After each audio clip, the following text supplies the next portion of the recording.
განცხადებები ჩვენ ამას გაგებით, ვიგიდებით, კიდევ უფრო გამიმერებ ჩვენ მზად ვარ ბუნებრივია ყველა მუნიციპალიტეტში მემზადებით ძალიან აქტიურად არჩევნებისთვის და 64 მუნიციპალიტეტში და აჭარის 6 მუნიციპალიტეტში აუცილებლად მოვიგებ როგორც მერის ისე საქართველოს პრემიერის ღია წერილთან დაკავშირებით და კითხოთ რომელიც ამერიკული ხარის გასაგებად ამოლოდინები ჰქონდათ ხავდა იგინისნად და იმ შემთხვევაში თქვენი მოლოდინი არ გამართდა როგორც წარიმართება პროცესი.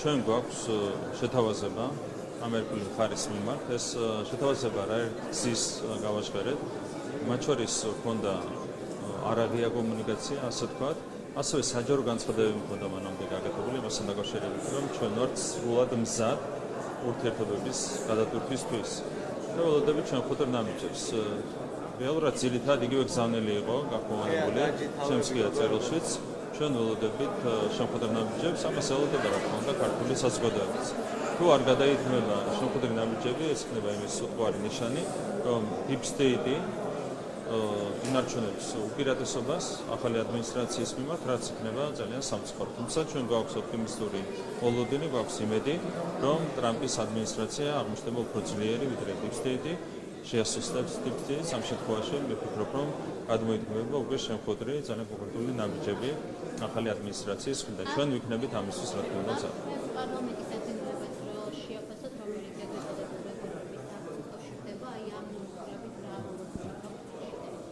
ეს ძალიან მნიშვნელოვანი აქტი იყო ძალიან მიხარია რომ პარლამენტში დაინიცირდა მსგავსი შინაარსის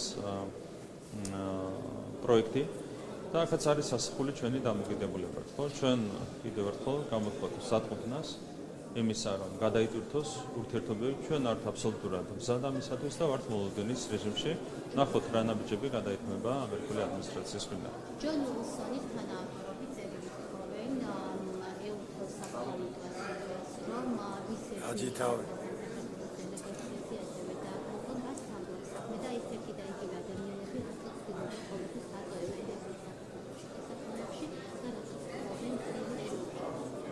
ну ესეც არის ჩვეულებრივი საბჭოური მიდგომა რომ შეხედოთ ჯონ უილსონს ისიც ძალიან წააგავს თავისი ნატურით ცეკას დივანს ხო ანუ არის ჩვეულებრივი საბჭოური მიდგომები რაც არ შეშვენეს ამერიკის შეერთებულ შტატებს არ შეშვენეს ევროპას ჩვენ სხვანაირ ევროპას ვიცნობდით ჯერ კიდევ გასული საუკუნის ბოლოს ხო სხვანაირ ამერიკის შეერთებულ შტატებს ვიცნობდით და არა ისეც როგორცაც განასახიერებს ჯო უილსონი იმედია ეს ყველაფერი შეიცვლება ეს არის პირველ რიგში მნიშვნელოვანი თვითონ ამერიკის შეერთებული შტატებისთვის, თვითონ ევროპისთვის, რომ ასეთი საბჭოური დამოკიდებულების ნაცვლად დამკვიდრდეს ჯანსაღი დამოკიდებულება.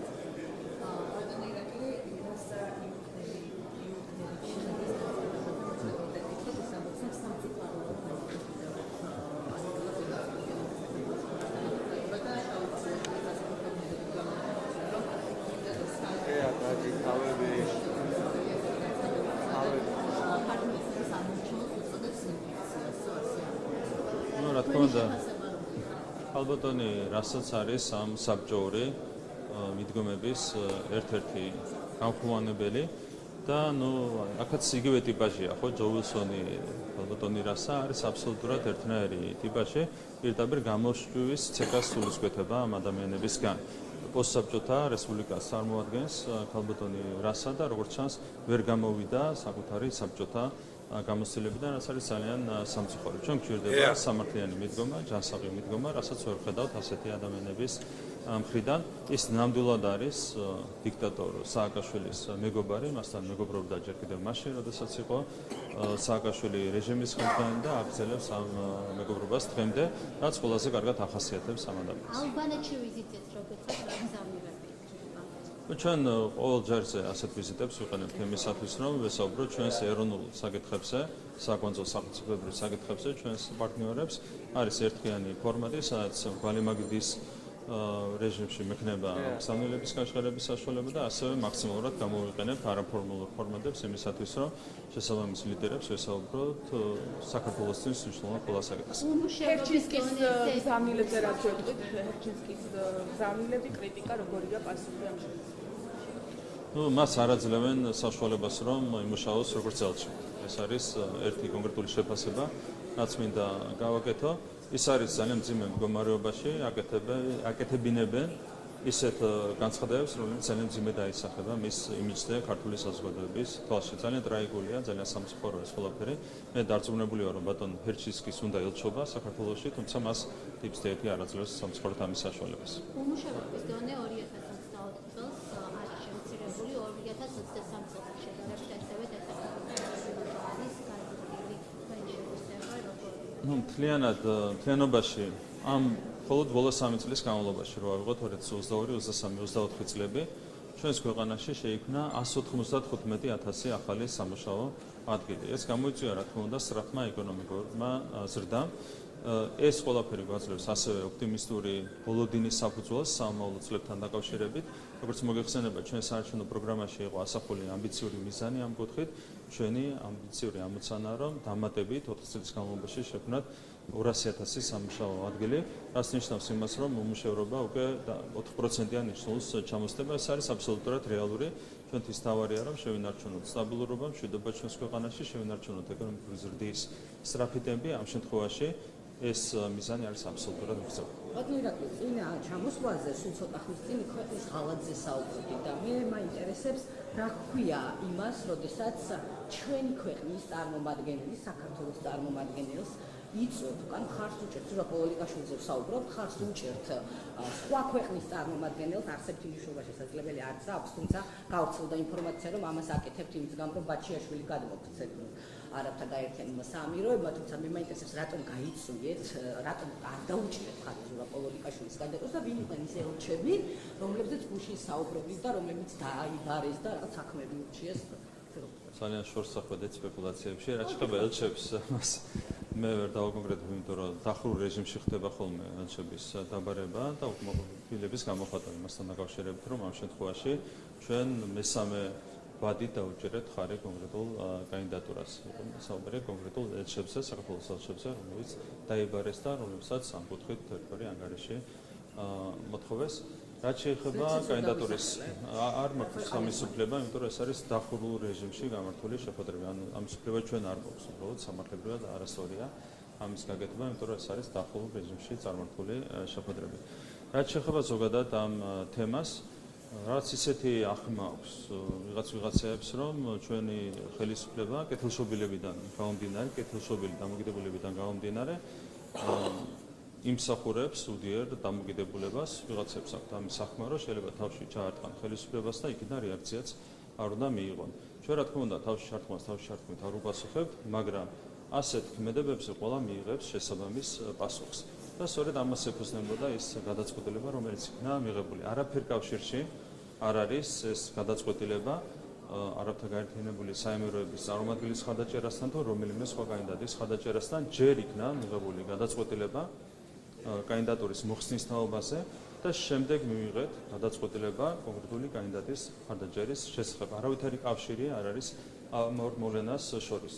უარყოფილი იყო ეს უდიერი მიდგომა, თავში ჩართვის ცდელობა და ეს შემდეგ ყველაფერი იქნებოდა სხვანაირად. თუმცა საბოლოო ჯამში გამოქვეყნდა მესიჯი, რომელმაც ცხადად დაადასტურა ის, რომ უალტერნატივო იყო გადაწყვეტილება კანდიდატის გამოწვევის თაობაზე. ჯერ მარტო ეს კაცი არის წლის ბოლომდე ჯერ კიდევ ამ ორგანიზაციის, გაეროს ორგანიზაციის ხელმძღვანელი, მსოფლიო ორგანიზაციის ხელმძღვანელი, როდესაც ასეთი კაცი ჯერ კიდევ თანამდებობაში მყოფი, ასეთი ლექსიკით საუბრობს საკუთარი წარმდგენი ქვეყნის ხელისუფლების თაობაზე, ეს არის უთხოვარი ნიშანი იმისა, რომ ჩვენ აბსოლუტურად უალტერნატივო ეს მართალია, მაგრამ პასუხს უნდა იმსახურებდე იმისათვის, რომ შემდეგ ამაზე პრეტენზია გამოთქვა. რას ნიშნავს პასუხს უნდა იმსახურებდე, წარმომადგენელი გიკავშირდება. როდესაც ვიღაცა ცდილობს, რომ ხელისუფლებას, საქართველოს ხელისუფლებას თავში შეარტყას, მერე პრეტენზია არ უნდა გქონდეს, რომ არ გვასახობენ, ხო? მან სადა ისეთი რამ, რის გამოც აღარ დაიმსახურა პასუხი და დაიმსახურა მისი კანდიდატურის გამოწვევა. კონკრეტულად ის დაუპირისპირდა სახელმწიფოებრივ ინტერესებს. ძალიან ზოგადად არ განმარტა უფრო მეტად, იმიტომ რომ საქმე ეხება ადამიანს, რომელიც ჯერ კიდევ იკავებს მსოფლიო ტურიზმის ორგანიზაციის ხელმძღვანელის თანამდებობას წლის ბოლომდე. ეს არ არის საინტერესო, ხელისუფლების გადაწყვეტილებით იქნა ის წარდგენილი და ხელისუფლების გადაწყვეტილებით მოხდა მისი კანდიდატურის გამოწვევა. მანამდე მინდა შეგახსენოთ, როცა ამ ლექსიკით საუბრობს კონკრეტული ადამიანი, ჩვენ დაუჭირეთ ჯერ 8 წლის წინ და შემდეგ 4 წლის წინ მის კანდიდატურას მხარი და ძალიან დიდი რესურსი ჩავდეთ ამ ყველაფერში, ხო? მაშინაც იყო ქართული ოცნების ხელისუფლება, რომელსაც უხეში ლექსიკით მოიხსენებს ეს კონკრეტული რა შუაში თქვენ მოგწონთ ეს ტერმინოლოგია, რომელსაც სოფლიო ტურიზმის ორგანიზაციის ხელმძღვანელი თქვენ მოგწონთ ეს ტერმინოლოგია შეიძლება ვინმეს მოწონდეს.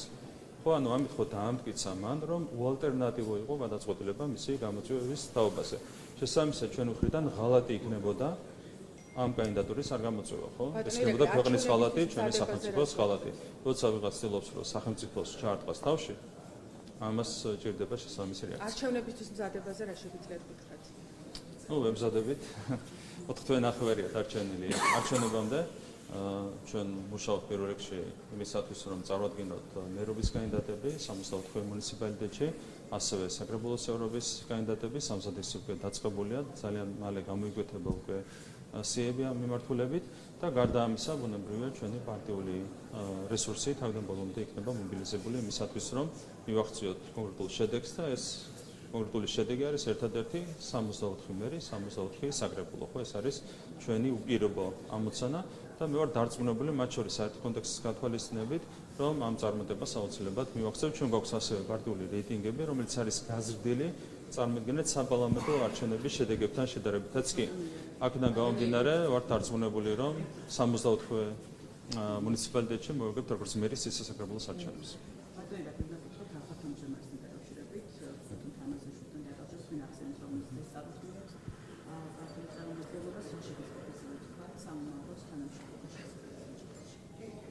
ჩვენ მჭიდრო კოორდინაცია გვექნება ბუნებრივია, ბატონი სულხანი არის აჭარის ავტონომიური რესპუბლიკის მთავრობის თავმჯდომარე, ასევე პარტიული კუთხით გვექნება ბუნებრივია მჭიდრო კოორდინაცია, გამომდინარე იქიდან რომ ის ეკავებს ასევე პარტიულ თანამდებობას, აჭარის პარტიული ორგანიზაციის თავმჯდომარის თანამდებობას, გვექნება ძალიან მჭიდრო კოორდინაცია. მთავარი მიზანი არის ბუნებრივია მაქსიმალურად ვიზრუნოთ ამ მხარის განვითარებაზე, აჭარის განვითარებაზე, კონკრეტულად ბათუმის, სხვა მუნიციპალიტეტების განვითარებაზე. ეს იქნება ჩვენი მთავარი ამოსავალი წერტილი და მთავარი ამოცანა მაქსიმალური ზრუნვა აჭარის განვითარებაზე და ამის გარშემო გვექნება პირველ რიგში კოორდინაცია ბატონ სულხანთან. შაქირიშვილის წერილთან დაკავშირებით კითხავთ ეგრეთ წოდებულ deep state-ზე და მათგან დიპლომატებზე საუბრობთ რევოლუციურ სცენარებზე და ამის კონტროლის გამკაცრება მათ შორის საელჩებში კვოტებზე დაფინანსებაზე და ასე შემდეგ თქვენი პოზიცია. მე კონკრეტულ პასუხს ამაზე ვერ გაგცემ, ზოგადად შემიძლია გითხრათ, რომ არის არასწორი პრაქტიკა, როდესაც ელჩები, საელჩოები არიან პირდაპირ ჩართული პოლიტიკურ პროცესებში. ეს არ არის არც ელჩების საქმე, არც საელჩოების საქმე, არსებობს ვენის კონვენცია, რომელიც გრძალავს დიპლომატიურ მისიების წარმომადგენლებს ჩაერთონ ადგილობრივ პოლიტიკურ პროცესებში. ამის საპირისპიროდ თქვენ გახსოვთ, რომ მაგალითად ევროკავშირის ელჩი გამოვიდა არჩევნებამდე რამდენიმე დღით ადრე და პირდაპირ მოუწოდა ქართველ ამომრჩეველს რადიკალური ოპოზიციის ხარდაჭერისკენ. ხო, ეს ხო პირდაპირ მოწოდება, პირდაპირ აღნიშნა მან, რომ ქართული ოცნების პოლიტიკა იყო ცუდი და ამ პოლიტიკის შესრულად უნდა გამოსულიყვნენ საარჩევნო უბნებზე. ხო, პირდაპირ პოლიტიკური საარჩევნო მოწოდებაც კი გააკეთა ევროკავშირის ელჩმა. რაც არის ვენის კონვენციის ძალიან უხეში დარღვევა, ეს ჩვენ პრობლემებს არ გვიქმნის. როგორც ასეთი, მაგალითად არჩევნების მოგების კუთხით ჩვენ მოუგეთ ყველას, მათ შორის ევროკავშირის ელჩს და მათ შორის 4-ვე რადიკალურ ოპოზიციურ პარტიას. პრობლემა არის სხვა რამეში. არ შეიძლება ასეთი მასშტაბით მოხდეს ქართული საზოგადოების თვალში ევროკავშირის სტრუქტურების დისკრედიტაცია. ქართული ხალხი ხედავს, დაინახა არჩევნებამდე, ხედავს ახლაც, რომ 2012 წლიდან მოყოლებული ევროპელი ბიუროკრატები, ამერიკელი ბიუროკრატები ცდილობენ ხელისუფლებაში დააბრუნონ სისხლიანი პოლიტიკური ძალა აგენტურა, ხო? საუბარი კოლექტიურ ნაცმოძრაობაზე. თქვენ ალბათ აგვირდებით ხოლმე საგამოძიებო კომისიის მუშაობას. არის ჩვეულებრივ სადისტებზე საუბარი. რატომ უნდა ევროპულ ბიუროკრატიას, ამერიკულ ბიუროკრატიას, საუბრობ წინა ადმინისტრაციაზე ამ შემთხვევაში, რატომ უნდათ მათ ქვეყანაში სისხლიანი რეჟიმის წარმომადგენლების დაბრუნება? ამაზე რა თქმა უნდა საზოგადოება მსჯელობს და ეს იწვევს ბუნებრივია საზოგადოების თვალში ევროპული ბიუროკრატიის დისკრედიტაციას და ასევე იწვევდა ყოველ შემთხვევაში აქამდე ამერიკული ბიუროკრატიის დისკრედიტაციას. ამ კუთხით არის ჩვენთვის ეს ყველაფერი პრობლემა. როდესაც ევროკავშირის ელჩი არჩევნების წინ გამოდის და ხალხს ეუბნება, რომ სისხლიანი პოლიტიკოსები უნდა დააბრუნონ ხელისუფლებაში, აგენტურა უნდა დააბრუნონ ხელისუფლებაში, ეს არის რა თქმა უნდა ძალიან ტრაგიკული მოვლენა.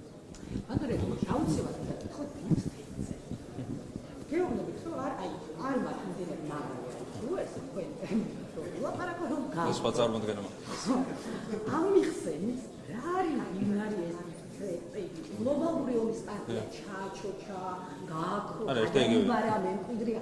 სახელი გვარი მისამართი რაღაცა შეიძლება ქონდეს აგვიხსენოთ. სხვათა შორის deep state-ზე საუბარი ჩვენ არ დაგვეწყია, ჩვენ საუბრობთ გლობალურ ომის პარტიასა და რასაც ჩვენ უწოდებთ გლობალურ ომის პარტიას, იმას უწოდებს ტრამპის ადმინისტრაცია deep state-ს. ვინ არის გამოშეცვალეთ სახელი? დავუთქვით ჩვენი ერთ და იგივეა თავის შინაარსით, რასაც უწოდებთ გლობალურ ომის პარტიას, იმას უწოდა ტრამპმა deep state და ჩვენ ვიმეორებთ ამ შემთხვევაში ტრამპის ადმინისტრაციის ტერმინოლოგიას. შესაბამისად, ვინ არის deep state-ი, ჩვენ თუ არ ξέρათ, შეგიძლიათ გითხოთ ტრამპის ადმინისტრაციას. სახელი გვარი